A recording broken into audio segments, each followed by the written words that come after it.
Hey guys, it's your girl Keri, and it's been 4 years since I've shared my Christmas budgeting process, and I am pleased to say that the budgeting spreadsheet that many of you have requested is now available on my website, verikeri.com, for purchase in both PDF and Excel formats. If you've already started shopping without a plan, don't think that this budgeting process won't be useful for you this year. Today would be the perfect day to fill out a budget, to assess where you are, and to adjust accordingly so you will have a debt-free, stress-free Christmas. This video may be a refresher course for those that have been with me for a while, and for my new subscribers, please enjoy. What is a budget? In its simplest terms, a budget is a plan. More specifically, it's a written plan expressed in numbers. Why do we budget? Well, we budget so that we can achieve our goals. But remember, before you can budget, you need to have a goal. So in this video, we're going to use an example family to build a budget and go through the budgeting process that I do each year. So meet the gratefuls. We have I am grateful, who's a 17-year-old girl. We have really grateful, who's a 12-year-old boy. And we have mommy grateful and daddy grateful. So our family of four will be celebrating Christmas, but they will also be hosting Christmas dinner for 12 of their closest family and friends. Okay, what is the budgeting process? So in our budgeting process, we first set our goals, we gather information, we develop a preliminary budget, we reevaluate and adjust the preliminary budget to come up with a final budget, and then finally, we develop a saving strategy. So the goals for the grateful family is to give. You're going to either give your time, money, or resources, or both, but that is a goal. They are really big on giving, and they want to make sure that that is reflected in their budget. Also, they want to create a warm and inviting home for their friends and family to enjoy. So that can include having a beautifully set home that's decorated, the smell, the music, everything. They just want the environment to be warm and inviting. And they also want to honor their Christmas traditions. And above all, they want a debt-free Christmas. And that should be a goal for everyone. Okay, so the next step after the goals is to gather your information and set your preliminary budget. What information are you gathering? Where are you going to gather kids' Christmas lists? Have your children put together a Christmas list, and if they're old enough, I would say 9 and above, make it a more detailed Christmas list. Tell them to put prices next to the things that they want so you can know how much it's going to cost. And then also to rank their Christmas list. Put it in priority order, what's most important to them. And so that will give you enough information to actually start pulling together your budget. Also, look in your recipe binder or your Pinterest account, pull out new recipes, see what ingredients you're going to need so that you can develop a grocery list or a grocery budget and know how much you're going to be spending in the food category. Then also your gift recipients. Who are you going to be buying gifts for? What type of gifts do you have in mind? Start pulling that together so that you can make good decisions as to how much you're going to be spending on gifts. And then also assess your Christmas decor. What do I need? Do I need any more lights, or is there another room that I was trying to decorate this year for Christmas? But it's up to you. It's your budget. Now, as a side note, I tried to do some research to see what the average family spends on Christmas, but the only thing I was able to find was what the average family spends on Christmas gifts. And for 2013, that was $801. So in total gift giving only, just gifts, it was $801. But we all know that we spend more money on Christmas than just gifts. We have like a decor, a dinner, and everything else in between. So for our grateful family, we're going to come up with a preliminary budget, their entire Christmas budget to include everything. We're going to set the preliminary one at $1,200. Okay, there are 4 main categories of a Christmas budget. And those categories are decor, gifts, tradition, and food. Everything that you spend your money on is going to be able to fit into one of these buckets. Okay, so let's build a budget for our gratefulness family. This here right here is our budget summary. This summarizes everything that's going to go into the budget.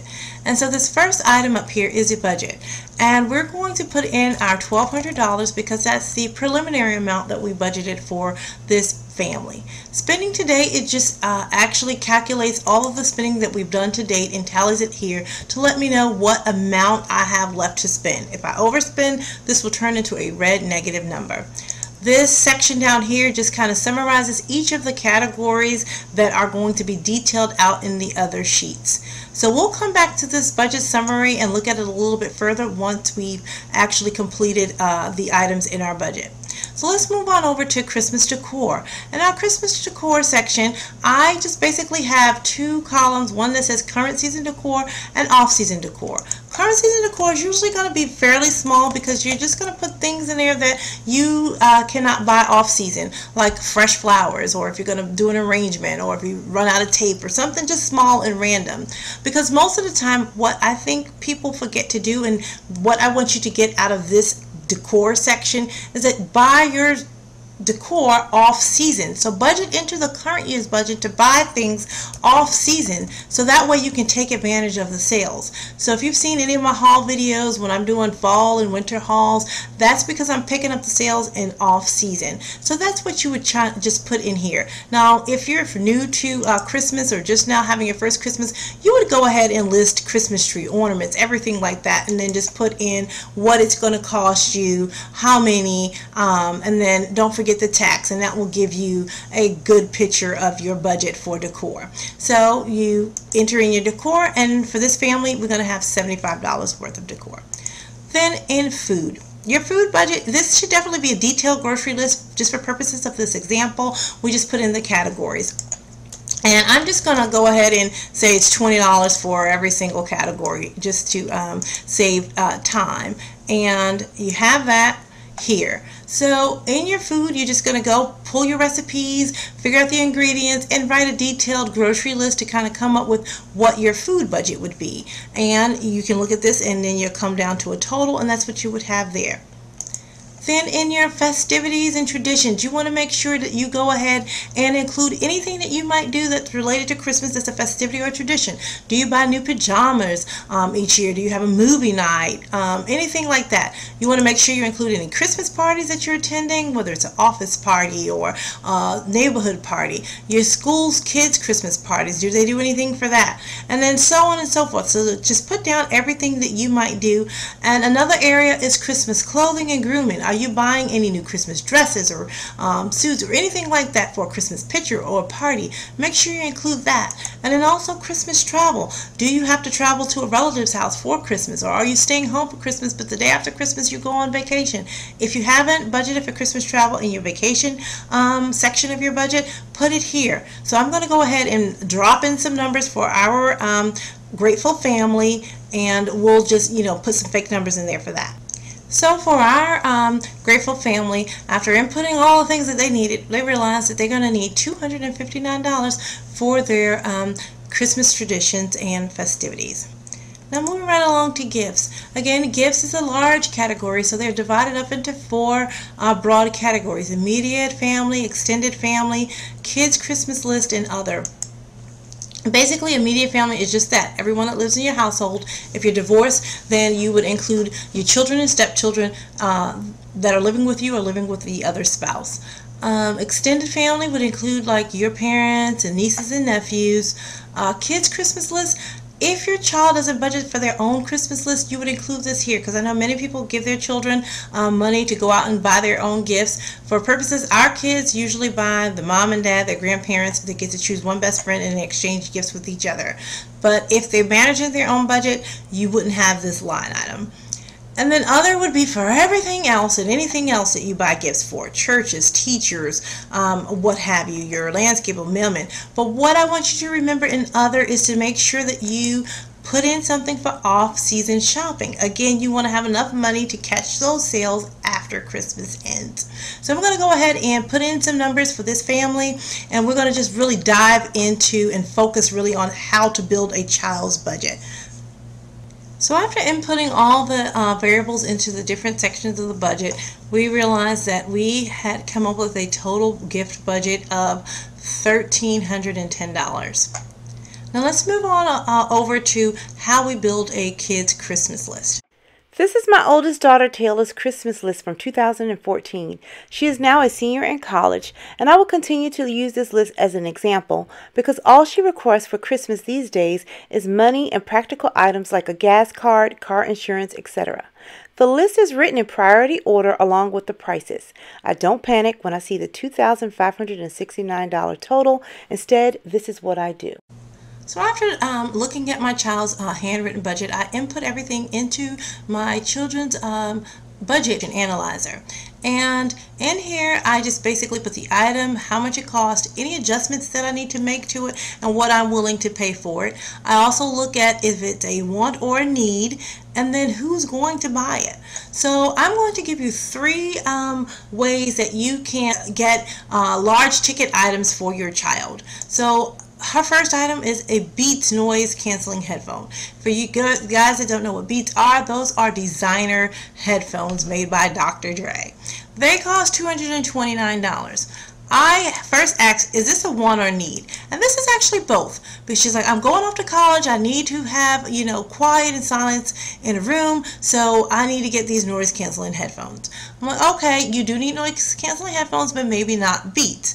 I am willing to pay $50 for some noise canceling headphones. So we need to come up with a way, how can we get these Beats? So we'll look on Craigslist, we'll look in, all different places, scour, and then I'll just give her an option. Hey, look, I'm willing to pay X amount.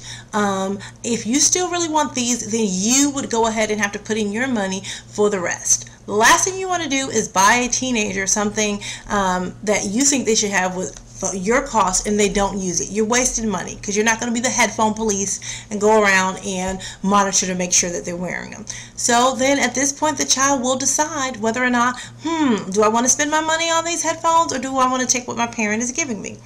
And so in this case, my child said, you know what, Mom, can I counter offer? Could we just try to sell the pair of Beats headphones that I currently have, match it with what you're going to put in, and see if I can get a new pair? I'm like, you know what? And she's like, and if I can't, I'll just take the ones that you're going to give me, and I'll keep my Beats that I already have, and I'll have both. I'll have my designer pair and a canceling pair. And that's how you solve that. So first way, parent and child purchase the gift. Second way is a collective gift. The next one was an Apple MacBook. She's going off to college. She needs a computer, and we've agreed as a family that that is a need. So what we do is anyone that asks us what do they want for Christmas, we just say we want a collective gift. If you can contribute towards this computer, that would be great. So let's say they contribute towards a computer and we have 5 people contributing. We divide it up and we realize that, we only have to pay $225 towards this $1,100 gift. Great. So then you get down to your iPhone. Well, it's just, we don't buy phones in this house. Whatever phone comes free with the contract is what you're going to get. If our child wants something other than the free phone, then it's on them to purchase that with their own money. So in this case, that iPhone is a want, not a need. So that will be something our child would have to purchase if they should want it. And then we go on down, riding boots. There was $150, but we found the ones she wanted on sale, and so that was a want and we were able to get that. Another thing you need to remember is that you're not going to buy everything yourself that's on their list. Friends and family will offer to buy gifts, so that's why it's good to have a list ahead of time, so when they ask what they want, you can tell them and then they can pick those items up. So you'll just choose items that are budget friendly, like makeup, gas cards, costume jewelry. We're going to push that all off to friends and family. And then the total that used to be $2,569 has now dwindled down to $425, which is a lot more manageable. And then here I have my parents list. This is a list that I put together, and it's basically all the things that I know my child needs as opposed to want, but they're not going to put on their list. So I just write down what they need, and if they don't need it immediately, it'll wait till Christmas time, and those are the things that I'll pick up. Finally, at the end, I will tally up the child's subtotal and our subtotal to come up with a final total of what should go in our gift column for child number 1. Now, if we come back to our gifts page, you will see That's where that $550 came in from child number one after analyzing and pulling together their Christmas list and our Christmas list. Here are some tips for kids' Christmas budgets. You do not have to spend equal amounts. For example, if you have 2 kids and a $500 budget, you do not have to spend $250 per kid. You want to base your budgets on their needs and their wants. Each child's needs is going to vary from year to year. For example, in our Grateful family, one child is going to college this year, so her needs are going to be totally different than the child that is not going to college. So make sure you handle their needs first, and then make sure you get them some of their wants. Some children may want simpler gifts, and some children may want something more expensive. But at the end of the day, children are going to be happy if they get what they want. So don't go crazy trying to match everything up. And as they get older, explain that to them and they will perfectly understand. Finally, as a parent, you do not have to get your children everything that they want. Make them purchase some of their own wants, and that will teach them responsibility, and you will quickly see what they really want. So the next step is to go back over to your budget summary and see how everything pans out. So now I'm looking over here at my budget summary and I see that, wow, after I inputted all that stuff, my budget is really reflecting $1,835. But I originally only put in $1,200 as a preliminary amount. I'm $635 over budget. I have to figure out how to either A, get back down to $1,200, or either B, increase my budget to match the $1,835, or a combination of the both. So here are my options. I can scour through my budget and try to reduce it to get it back down to $1,200. That's option one. Option two, I can increase my budget to, a higher number, but then I have to make sure that I go back and account for it and take something else out of my main budget. Or option number three, I can increase the budget and figure out a way to earn more money throughout the year, and so I won't have to take away from something else. Or number four, you can do a combination of all three of the above. And I think this family is going to do a combination of this three above. They're going to go in and look to say, okay, could we do without this? And that's where your goals come in. You try to go back and eliminate certain things, but then you also match them up to those goals we set to make sure that you're actually getting the Christmas that you want. And let's say at the end of the day, we were able to cut our cost down to, our gift giving. We were able to get that down quite a bit. We were able to cut out $300 worth of gift giving. So we were still over budget by $335. So we said, you know what, we're going to go ahead and increase our budget by $335, because if we just keep reducing it, it's going to be pointless. So we're going to increase our budget now to $1,535. And when we look at the check down here, our check is zero, so we're in budget and we're in alignment. And so now we can say, okay, $1,535 is a good budget for the Grateful family. And then I want to show you how the actual piece works, just so you can get an illustration. And you see now, as I'm putting money in the actual column, my spending to date is going here, and it's letting me know how much I have left to spend. Now let's say, for example, I get down to gifts and I end up spending $1,000. It now goes to red to let me know that, hey, you're over budget. You've done spent $1,600 and you've only budgeted $1,535. Stop and take a look at everything. And so that's how, Veri Keri puts together her budgeting process, and this truly allows me to think and strategize and come up with things to make sure that I meet my goals. Now that we have our budget and everything's done, how do we save for Christmas? A lot of time you'll hear people saying, just figure out what the total amount is, divide by 12 and save that much each month. I like to go a step further, because you can run into trouble if you do it that way. Think about it as like, purchasing a car or a large purchase or a home, putting a large upfront down payment. And the reason you want to do that is because you want to take advantage of all those Christmas sales right after Christmas and get the best deals. But you want to make sure that you have money to do that. So you're going to need more money up front to take advantage of the deals after Christmas than you would later on in the year.